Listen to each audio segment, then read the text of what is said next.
Well, President Donald Trump has repeatedly said he supports moving the American embassy in Israel to Jerusalem. While this move may be controversial in some nations, it is a popular decision among many Israelis. One America's John Hines has more from Washington.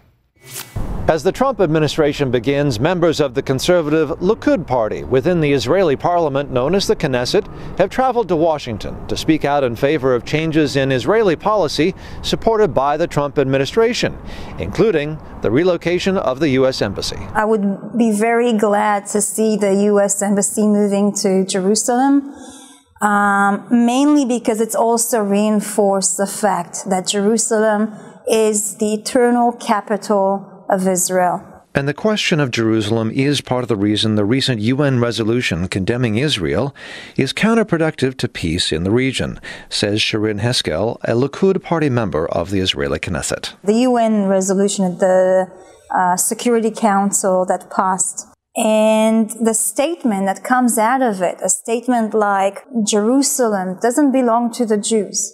Having a statement like that just reinforces thoughts or violence towards Jews. And that's what's really reinforcing and internalizing the conflict that is happening now in Israel. Regardless of the UN resolution, President Trump has said he will move the American embassy to Jerusalem. And that, says Rabbi Yehuda Glick, also a member of the Knesset for the Likud party, is the reason he is in Washington praying for Donald Trump. Throughout his campaign, one of the things he repeated again and again was recognizing Jerusalem as the capital of Israel.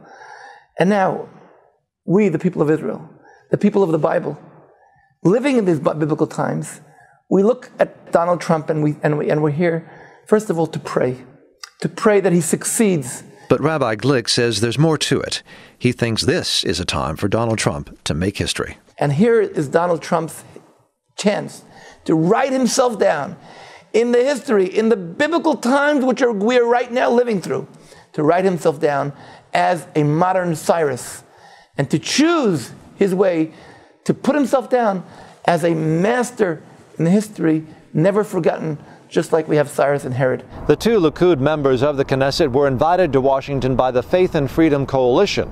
Rabbi Glick manages a website, JerusalemofPeace.com, where people may voice their support of Jerusalem as the capital of Israel. John Hines, One America News, Washington.